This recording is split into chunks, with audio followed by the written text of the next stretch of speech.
Oke, teknologi jaringan nirkabel sebenarnya terbentang sangat luas, mulai dari komunikasi suara sampai dengan jaringan data. Semakin kesini teknologi jaringan semakin berkembang, hingga terbentuknya atau terciptanya Wireless Local Area Network, atau yang biasa kita singkat dengan WLAN. Intinya, WLAN ini adalah jaringan komputer yang menggunakan gelombang radio sebagai transmisi data dan informasi data dari satu komputer ke komputer yang lain menggunakan gelombang radio. Meskipun teknologi jaringan semakin berkembang, bukan berarti orang yang tidak bertanggung jawab akan kehabisan akal untuk meraup keuntungan secara pribadi.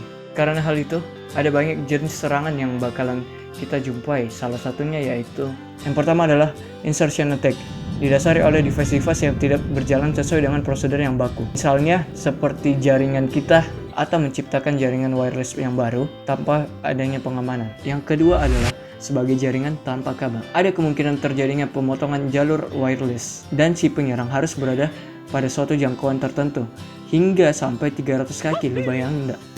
Ngeri. Sebenarnya masih ada 4 lagi, cuman kalau saya bahas di video ini durasinya bakalan panjang, jadi kalian bisa baca saja di kolom deskripsi bawah. Oke? Lanjut. Oke, kali ini aku akan membahas beberapa teknik pengamanan yang ada pada WLAN. Yang pertama yaitu SSID.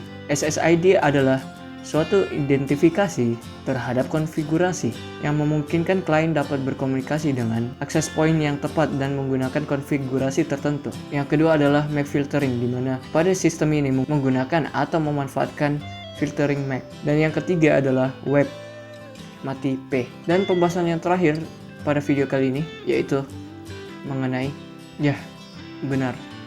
VPN, Virtual Private Network, yang sepertinya kalian semua para penonton sudah tahu dengan VPN ini. Fungsi dari VPN ini yaitu untuk kalian benar.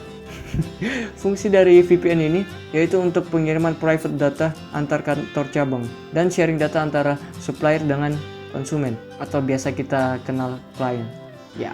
Dan fungsi lain dari VPN ini yaitu membentuk channel rahasia antara pegawai dengan server perusahaan sehingga komunikasi datanya tidak disadap oleh orang lain. Sebelum saya mengakhiri video ini, aku memiliki beberapa tips untuk mengatasi threat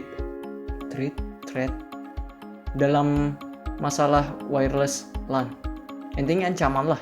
Nah, tips yang pertama yaitu ganti password administrator default, dan bila perlu ganti pula username-nya. Yang kedua, aktifkan enkripsi, yang dimana fungsi dari enkripsi tersebut yaitu untuk mengacak data yang akan dikirimkan melalui jaringan data. Oke.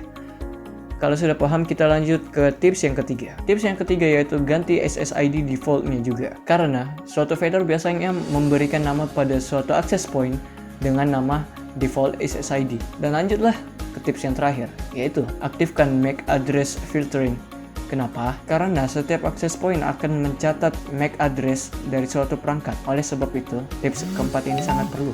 Oke, nah sekian video dari saya.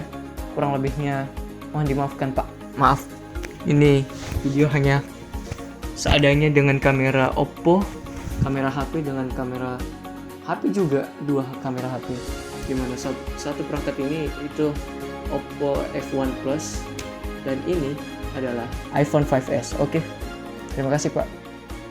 Terima kasih.